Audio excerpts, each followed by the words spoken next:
You think you know Compton? The city made famous by NWA, Dr. Dre, Kendrick Lamar, the place that became synonymous with gang violence, rap music, and black culture? What if I told you that 2 United States presidents lived there? That Kevin Costner grew up playing in its streets?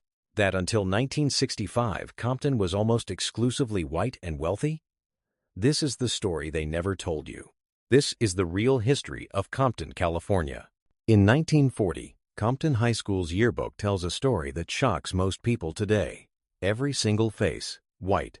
Every athlete, every student, every teacher, exclusively white. Because Compton wasn't always what you think it was.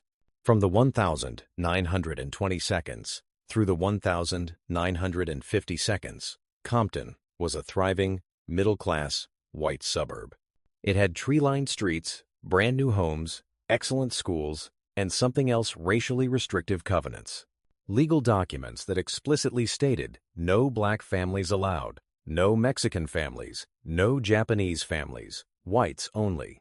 In 1950, Compton was 88% white. It was the American dream if you were white. And living in that dream, some people you definitely know. In 1949, a young couple moved into apartment 624A at the Santa Fe Gardens complex in Compton. The husband was 25 years old, working for Dresser Industries, trying to make it in the oil business. His wife was 24. Their names? George and Barbara Bush. That's right, George H.W. Bush, who would become the 41st President of the United States, lived in Compton, and his 3-year-old son, little George W. Bush, the future 43rd president, played cowboy in front of that Compton apartment. In fact, the Bush's second child, their daughter Robin, was born in Compton in 1949. 2 future presidents, 1 future first lady, all from Compton, California. But wait, there's more. Born the 18th of January 1955 in nearby Linwood, another future Hollywood icon spent the first 7 years of his life in Compton: Kevin Costner. The star of Dances with Wolves, Field of Dreams, The Bodyguard, and Yellowstone grew up in working-class Compton. James Coburn, the legendary actor, also called Compton home during this era. These weren't just people passing through. This was where they lived. This was their community. White, middle-class, suburban Compton. But everything was about to change. In 1948, the Supreme Court ruled that racial covenants were legally unenforceable.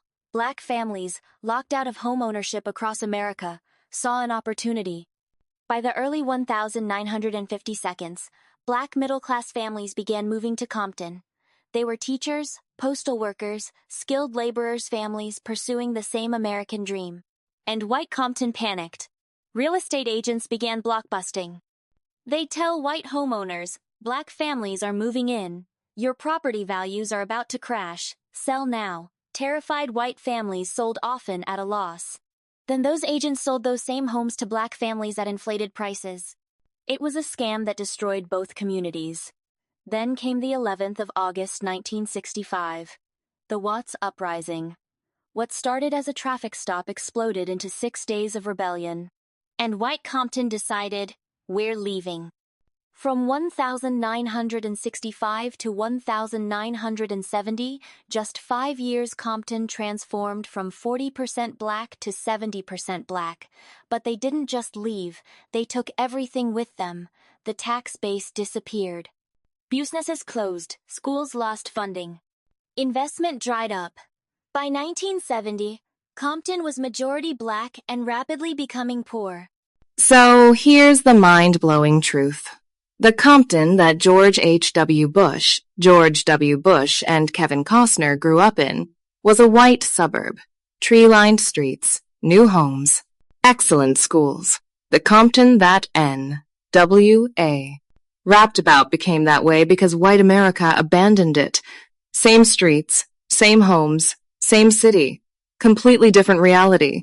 Black families who moved to Compton weren't looking for trouble.